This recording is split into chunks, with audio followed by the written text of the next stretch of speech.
So the Wall Street Journal just called it this week. Spring selling season nationally is a bust. Home sales up less than 1/4% in April. Economists were expecting a 3% jump. The housing market has been stuck in a slow rut for 3 straight years. Mortgage rates are back over 6%, and buyers everywhere are sitting on the fence, worried about jobs, worried about prices. If you own a home in Chino Hills right now, or you're trying to buy one, you might be asking yourself, is this us? Are we slowing down too? Here's what I found when I pulled every single sale from the MLS this past April. And it's not even close to what the national headlines are saying. And be sure to stick around until the end of this video. I'm going to share some data with you that will probably upset a lot of my fellow agents. Yes, the national market is struggling, and yes, rates are elevated, and yes, buyers are cautious all across the country. You are right to be paying attention to that. But what is actually happening in our zip code right now is a completely different story, and the numbers are specific enough and you need to see them for yourself. I've put together the entire April 2026 Chino Hills market report, 4 pages in total, every number broken down. Link is in the description below. After pulling all 44 closed sales from April of this year, tracking every active listing, every cancellation, every single day on the market, and every single day on the market figure for this month, here's what the Chino Hills market actually did in April. So I've broken this down into 3 parts. What the volume surge actually means for home prices in your neighborhood, where the speed price line is right now, and exactly what it costs to be on the wrong side of it, and what 1 in 4 buyers did in April that most people never talk about. Here's what you need to know. Let's start with the number that matters most. How many homes actually sold? Now those 44 sales, that's up 9 sales from March and up 24 from just this past February. Now that's a standard progression that you would expect to see this time of year from February, March, April, as the spring season approaches. Now the big jump here is actually from April of last year. The increase was plus 14 home sales. That is a 47% jump year over year. Nationally, year over year sales rose just 1.4%. Here, 47%. Now let's take a look at the 90-day moving average specifically for Chino Hills. For the past 3 months, the average number of closings has been just 33. That median days on market is 15. The list to sell, or the sell to list ratio, is just a hair under full price at 99.87%. And the number of new listings, now this is the moving average for the past 90 days per month, is 56. The median sales price for that moving average time period is $101,441. Now, if we dig deeper and we look at what we're talking about here, which is the number of sales, 44 in the month of April this year versus the moving average of 33, that's a big number. That's plus 11. So what does this actually mean? It means demand in Chino Hills did not cool off when rates ticked up back up. Buyers who had been waiting, who had been watching, pulled the trigger in April. That pent-up demand that agents in other markets are still waiting for, it showed up here. So here's what I know from being in this market for so long. There is a specific kind of buyer in Chino Hills that national data never captures. The family who is already in the Inland Empire, they're well aware of the city, they already know the schools, they already know the streets, the neighborhoods, and they're just waiting for the right home to pop up out on the market, and that's the moment they're going to buy, and that's what happened in April. But here's what the volume surge did not do, and this is where most people get the wrong idea about prices. Let me show you. So the median sales price for April this year was $1,068,000. That's up 4.7% from March, which was only $1,020,000. Now, if we look back to February, the median sales price was $1,226,523. Now, at first glance, that looks pretty bad. It looks like that's a crash. And if you read the headline somewhere that Chino Hills prices fall 15% year over year, you'd be right to be concerned. That's a real number. But here's what these numbers are not telling you. In April of 2025, there were 4 sales under $900,000 in the city of Chino Hills. Only 4. In April of 2026, there were 15 sales under $900,000. 15. That's not prices falling. That's a mix of what sold toward the lower end of the market. Because there were simply more affordable homes available this past year than last year, and buyers were buying them. When you compare apples to apples, prices in our market are holding. The median price actually recovered 4.7% from March to April, from $1,020,000 to $1,068,000. And our 90-day baseline across February, March, April combined puts the median sales price at $1,104,841. Think of this baseline as the real floor of the market right now, not 1 month snapshot, 3 months of combined data, 33 closings a month on average, 15 days median time on market, along with an average of 56 new listings per month in that 3-month period. This market is not declining. It is active, it's competitive, and the price story is more nuanced than a single headline will ever tell you. Now, this is exactly the kind of breakdown that I put into the April 2026 Chino Hills market report. All 3 months of data, priced tier by tier. The link is in the description if you want the full picture. Now, here's a number that I think every buyer and every seller in this market needs to see. I call it the speed price line. In April, homes that went under contract in the first 7 days sold for an average of 102.76% of the list price. For April, that was a total of 12 homes. Now, homes that took 8 to 14 days to sell sold for an average of 101.98%. And that included 10 homes here in Chino Hills. Now, this is where the line gets tricky. Homes that sat 15 to 30 days on the market saw an average sales price of 99.93% of the list price. Now, there were 14 homes that were included in that number. Pretty close to ask, not too bad, but that 30-day line is a hard line in the sand. You definitely don't want to cross it. Of all the sales in April in Chino Hills, there were 8 homes that took longer than 30 days on the market to get under contract. And the average that those homes sold for will shock you. 92.58%. That is a huge difference between the first week and going over a month. So for instance, if you had $1 million home, the difference between selling in that first 2-week period versus sitting on the market for more than a month was approximately $103,000 that you lost out on. Let that sink in. That is big money. That is not a negotiation tactic. That is not commission. That is a direct cost for being priced wrong or for being marketed wrong from day one. So what does this actually mean? It means speed and price are directly connected. The market is not punishing bad homes. It is punishing bad strategy. Homes that were priced right, staged right, and hit the market with the right momentum, they sold over ask in under 2 weeks. Homes that missed on any of these variables drifted towards a 92 cents on the dollar return for the sellers. Now, I also want to flag something in the data that's easy to miss. Homes that were relisted, they were, let's say they canceled, they expired, they were put back on the market after falling out that first attempt. They averaged 94.56% of ask. Non-relisted homes averaged a 100.36% sale price. That relist penalty is 5.8%. In a city like Chino Hills, we're talking real money. Now, even if a home is relisted, buyers can still see the history and use the total days on market as leverage in their negotiation. But knowing where the speed price line sits is only part of the picture because this market isn't one market, it's 3. And knowing which of the 3 you're in changes everything. Now let me show you how different this market behaved in April depending on what price range you were in. The entry tier, let's call them homes under 900,000. That's up 7 from this past March and up from only 4 last April. The average final sale price in this category was 101.42% of ask. Now, of those 15, 5 were above ask, 3 were right at ask, and 7 were sold below ask. Average days on market was 38.3, and current pending at the end of April was just 7. Now, right now, I'm going to call this the sweet spot. This is that 900 to 1.4 million category. So that 23 sales is up from 12 in just this past March, the month before, and up 3 year over year from last April.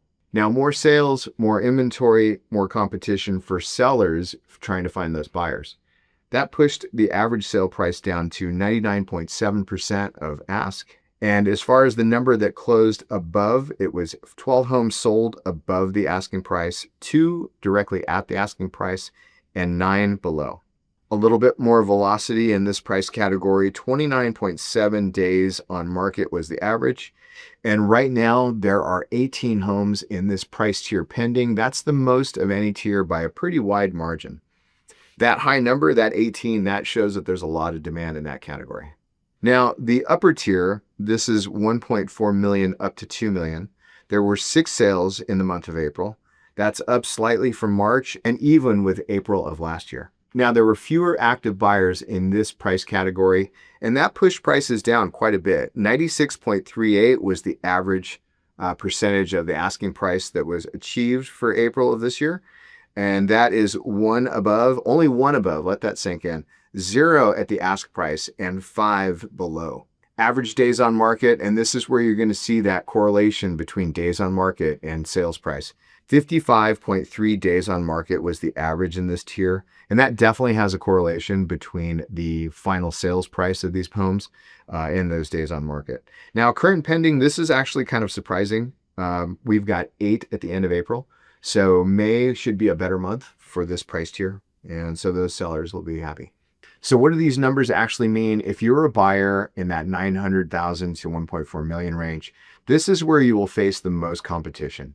18 homes pending right now tells you demand is not letting up. If you're a seller in that range, this is your market, but you still need to price it right because the data shows that buyers are tracking the spread. Now, I had a family recently, I'll call them Mark and Shauna. 2 kids, been in their home for about 8 years. They've outgrown it. They want to stay in the Chino Hills area. They were watching the market for months, convinced that they had missed the window. We ran these numbers together, specifically the sweet spot tier data. They realized the window was still very much open. They moved in April. They're in contract right now. This is the tier where the action is. And now there's a completely separate market happening above 2 million. Let's take a look at that one. The $2 million and above segment in Chino Hills is in its own world right now. 20 active listings, just 3 sold in April, and 2 are under contract at the end of the month. Now, of those 3 sales in April, it looks like everybody got a pretty good deal. The average sales price of those 3 sales was 92.4% of the asking price. And with 2 under contract at the end of the month, I would suspect that we'll see a continuation of that data point in next month's numbers. So what does this mean? This is the only segment in Chino Hills right now where buyers are genuinely in the driver's seat. Sellers at this price point are averaging 7.6% discount from their list price. There are no bidding wars happening over 2 million. There is patience required, and patience has a price. Now, here's what I know from working in this market. The $2 million plus buyer in Chino Hills is not in a hurry. They're comparing across multiple cities, multiple neighborhoods, and they have options. If you're a seller above 2 million, your price has to be right from day one because the speed price penalty in this tier is severe and the pool of buyers is small. Now, here's where it gets really interesting because the story of April isn't just who was buying and what they were paying, it's how they were paying for it. Now, before I go into the cash story, I want to give you the inventory picture because it matters for everything else. Months of supply is now 3.1%. For March, it was 27. For March, it was 2.7. February, 2.3. And April of last year, it was also 2.3. Now, we're still in a seller's market, but we're starting to edge towards a more balanced market. Another thing to note that pending contracts dropped from 39 in March to 28 in April. Watch that number closely next month. It's going to be an indicator of what the rest of the year may look like. Now, here's what stops people cold. 11 out of the 44 sales in April, that's 25%, were all cash sales. No loan, no contingency, no appraisal to worry about. 1 in 4 buyers in Chino Hills this April wrote a check for the whole thing. So what does this actually mean? If you're buying with a mortgage, which is what most people do, you are competing against a cash offer 1 out of every 4 transactions. Cash moves faster. Cash removes risk for the seller. Cash doesn't have an appraisal attached to it or a loan contingency that could blow the deal. But here's what I tell every finance buyer who hears that stat and starts to panic. Cash is beatable, but only if your offer is structured like it respects the seller's real concerns. So here are 5 things that actually work to help financed buyers beat out those cash offers. If you can, get a fully underwritten approval before you start looking. Now, not every lender will do this, but many lenders will. And it's not just your standard pre-approval. They've verified income, they've verified assets, credit has all been verified. The only thing left is really the appraisal, and that's nearly as clean as a cash offer in many sellers' eyes. Second, shorten your contingency periods. As a listing agent, I like to see short inspection periods. If you can be under 7 or even 10 days, that's a big plus. The loan on that one, talk to your lender, find out what the shortest amount of time they're comfortable having you put in as a contingency. When it comes to the appraisal, talk to your realtor and talk to your lender. Have them look at the numbers, have them look at the comps. Depending on how much you're putting down and how competitive the situation is, you might be able to remove that contingency and be in a situation where even if it did come in a little short, you wouldn't have to put any additional cash or pay any additional financing costs to get the deal done. Third, increase your earnest money deposit. More skin in the game signals commitment. Cash buyers win with certainty, and you can win with the same thing.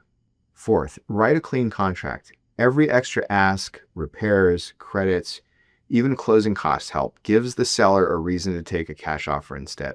Come in tight and earn the right to negotiate later. Fifth, your agent makes a call before you submit. One conversation with a listing agent tells your agent exactly what the seller actually needs. Is it a fast close? Is it a lease back? Is it flexibility on possession? That 5-minute call structures your offer around the actual needs of the seller. It costs nothing and it can change everything. And speaking of what agents are doing, there is one more piece of data from April that nobody's talking about yet, and it directly affects both what sellers net and what buyers owe. Since the NAR settlement changed the rules on how buyer-agent commissions work, I've been tracking the data every month, and here's what April showed. So in April, 31 of 34 sales actually reported commission concessions to the buyer's agent. Of those, 19 sellers paid exactly 2%, 5 sellers paid less than 2%, and 6 sellers paid over 2%. Now, for a $1 million sale, the average commission to an agent in April would have been $19,140. Now, what these numbers don't capture is buyers who paid their agents directly out of pocket and agents who bridged the gap between what the seller offered and what the buyer agreed to pay in their BRBC agreement. The actual total commission picture is larger than the MLS shows. If you're selling, here is my honest advice. Do not walk into a listing appointment thinking you have a set number in mind for the buyer's agent. Calculate what you actually net after everything: price, commission, concessions, closing costs. The seller who got 102% of ask with a 2% buyer agency commission netted more than the seller who negotiated commission down, sat on the market for 60 days at 92% of their asking price. Everything is negotiable. What matters most is your net, not a single line item. And if you're a buyer, and this is really important, your buyer representation and broker compensation agreement obligates you to pay your agent's fee regardless of what the seller offers. So before you sign anything, interview at least 3 agents. Understand exactly what you're agreeing to, and I will say this clearly: do not sign an exclusive BRBC with the first person that shows you a house. Now, agents are required to get a signed buyer-broker agreement in place before showing you properties, but don't automatically give them a long 90-day exclusive agreement. Interview other agents. Make sure that you're getting the best agent, not necessarily the first one that picked up the phone. Your agent is the most important variable in how a transaction goes. The commission they earn is a reflection of the value you should be getting, and make sure you're actually getting it. Read their reviews, not just the number of stars, but see what other clients are saying about working with them. The April data is clear. Chino Hills is not following the national script. 44 closings, tens of thousands of dollars on the line if you sit too long, and in some cases, hundreds of thousands of dollars. 3 very different markets depending on your price point, and a quarter of all buyers paying cash. What the Wall Street Journal is writing about, the slow spring, the rate worry, buyer's hesitation, that story is real. It's happening, just not here, not in April. I put together the complete April 2026 Chino Hills market report, all the data, all 3 tiers, the speed price line breakdown, month over month, year over year, 4 pages free. The link is down below in the description. Now, you're probably thinking, okay, but I want to sell my house this spring market, but it is a mess. What should I do? Well, I've got something for that. This is exactly the next video that covers that. It's 6 super easy steps to declutter your Chino Hills home. Check it out. Before you go, drop one word in the comments, either buying, selling, or both. It helps me make sure I'm covering what matters most to you. And I'll see you in the next one.